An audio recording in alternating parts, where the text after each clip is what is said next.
working at the trade show, which was 15 years, most of that time was spent under the ownership of Nielsen Business Media. So Nielsen is the media research company that is global and is really deeply invested in diversity and inclusion initiatives because they want to be relevant to all the cultures and communities around the world that they're trying to measure on who's watching what shows or listening to what podcasts, etc. So a lot of my background coming into this comes from that, but I wanted to just open up by saying this is not an expertise that I have. It is a passion that I have, and I think a lot of you might share this same passion.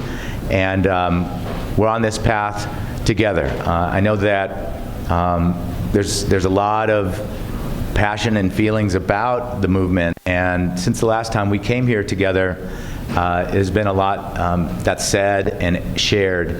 We're going to have about an hour here. We're going to hear from some great industry leaders and some updates on what's been happening in this community and how we move forward. You know, I think that a lot of what's been aired is really valuable, and if we listen with the right mindset, we can get a lot from that and move forward with better information and better approaches. I did a speaking engagement fairly recently for a company out here in Colorado, and really the presentation, they wanted to hear from somebody who had some big adventure to share, but I really wanted to talk about the process of what you do when you're adventuring and how you go on big adventures and what it takes to have those experiences, learn from them, and then keep going.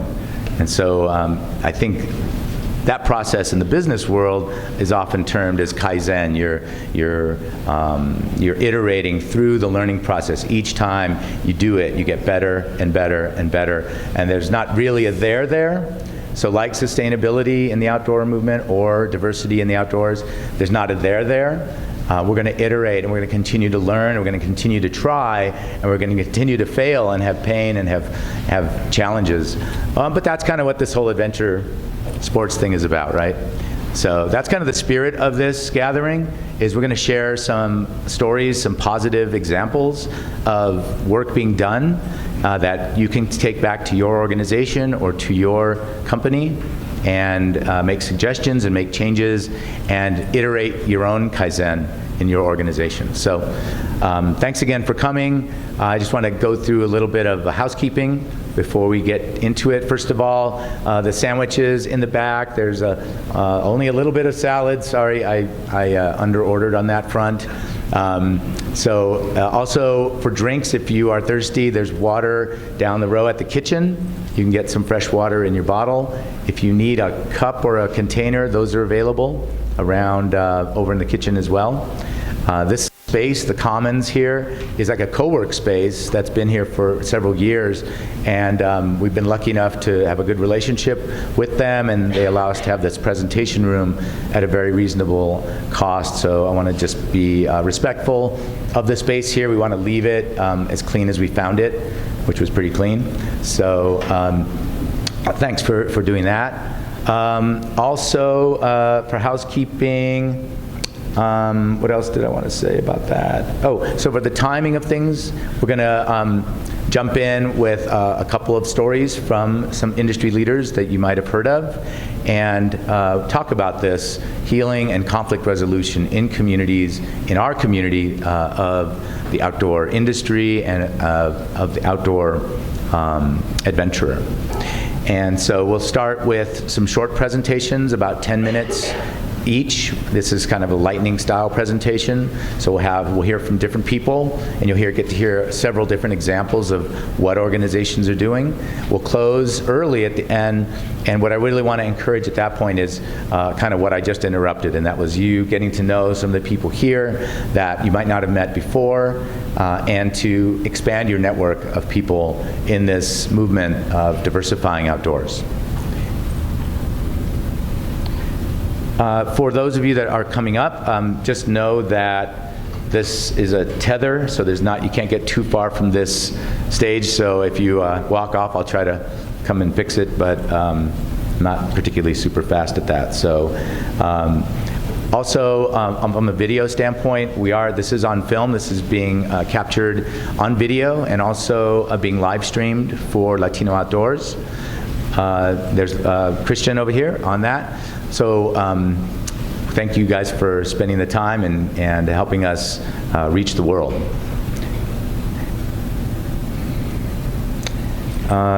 Some thank yous are in order as well. You know, this event has grown from a very small group of us that wanted to talk about diversity and inclusion and gather the people who did represent that in the industry 8 years ago.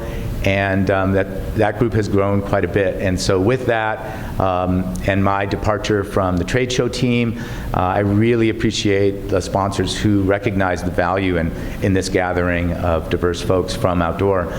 And so I want to recognize, Camber Outdoors, who's been really supportive of this event for many years, from very early on. Camber has been one of the leading organizations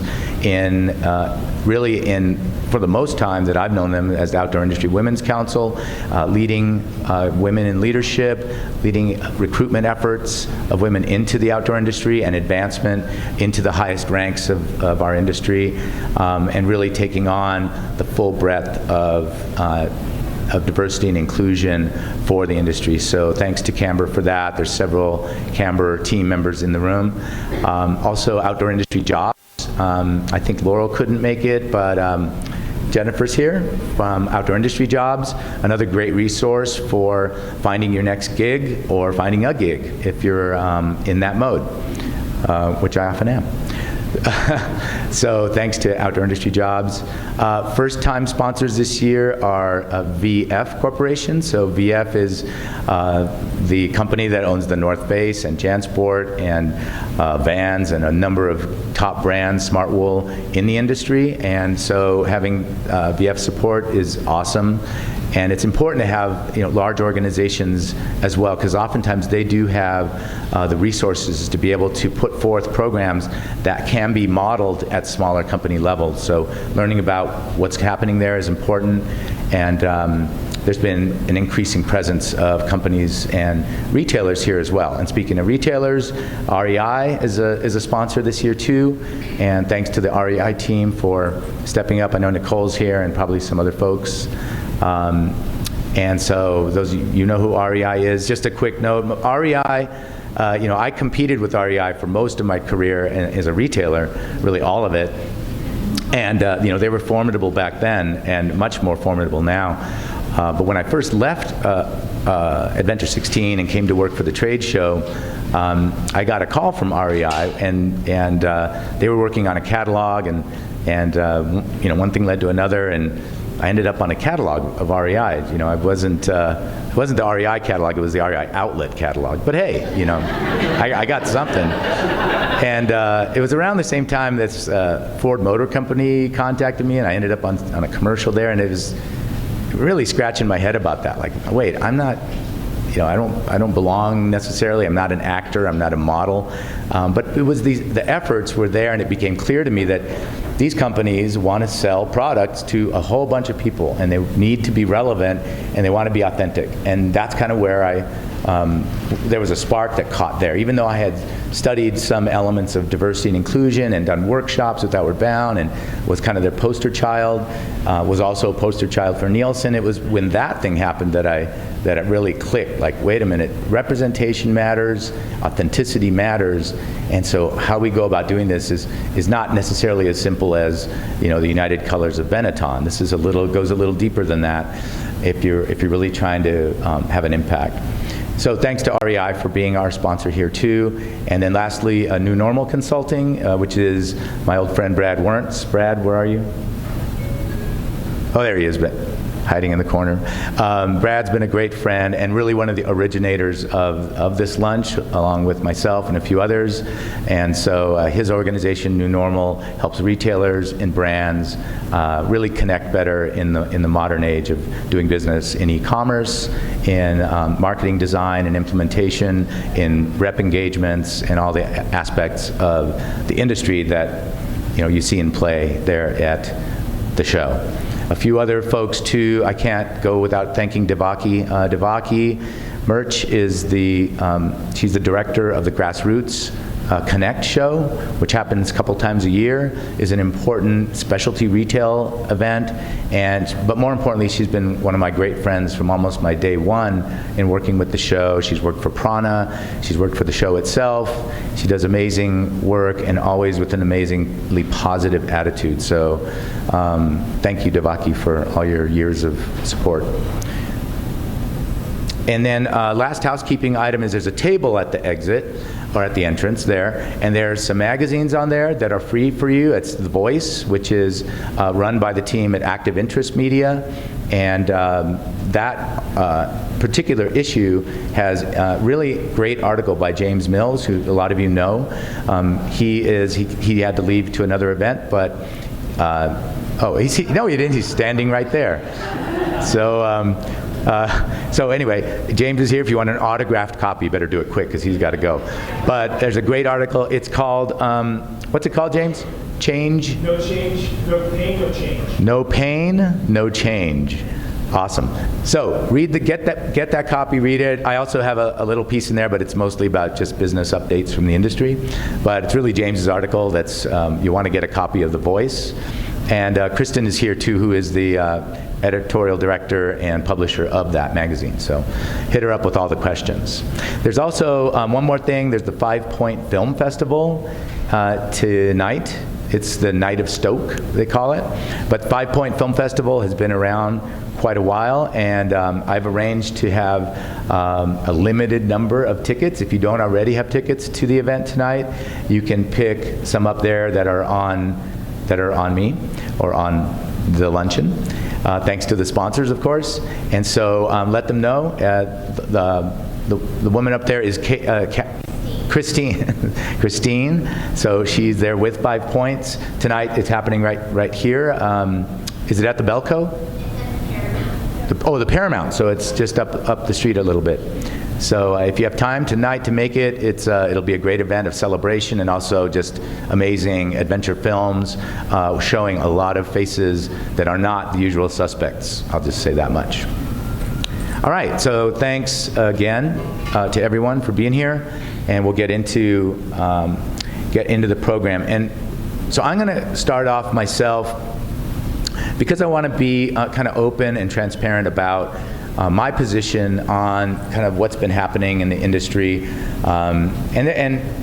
and my goal here is really just to sort of air my own views on this, having been in this a long time, at the very same time respecting that there's a number of different viewpoints and tactics that are really all pointing at what I see as the same goal, and that is we all want a more diverse outdoors. We want a more inclusive and open access to the outdoor places, the wild places, and the natural places that we love to visit, and we're trying to protect them.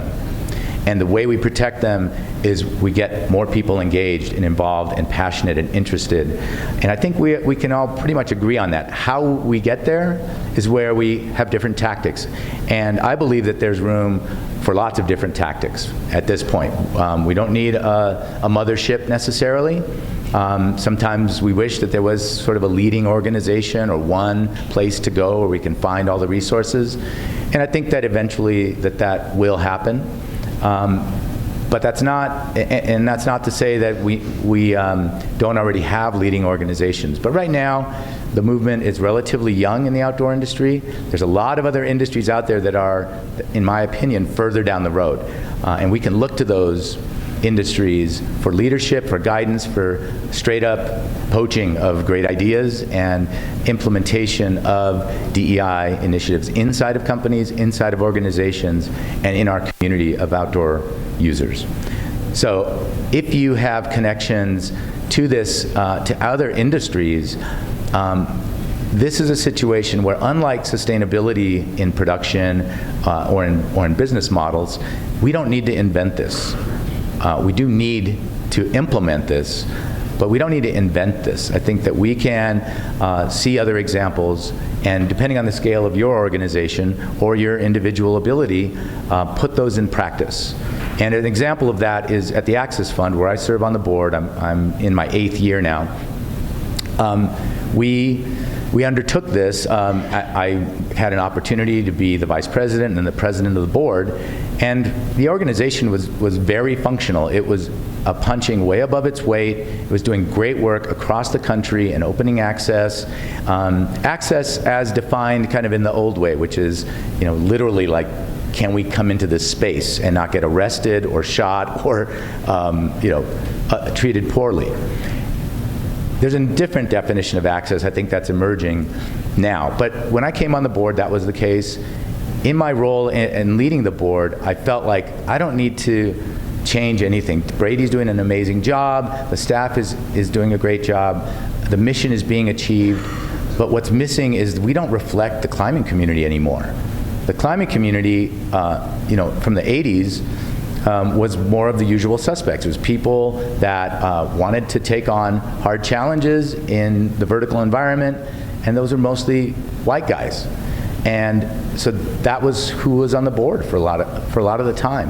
When you have a board of directors, you're looking for not just people that reflect the community, the people that can support the organization. So all of you that have nonprofits understand that aspect of the mission. So my goal was to diversify this board and diversify this team, and it came at no small amount of pain and struggle. You pay for that. It's not just filling seats. You're diversifying your team. Therefore, you have broader viewpoints, and you have to listen to more different ideas and things that you used to look around the table and say, oh yeah, we all agree on that, right? Right, ready, go. That took 5 seconds.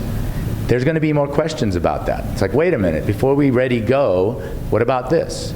Have we thought about ability? Have we thought about the indigenous people? Have we really thought about this? So it slows things down and it makes things less efficient, and it's that's painful for an organization to go through because it's change, and change is painful.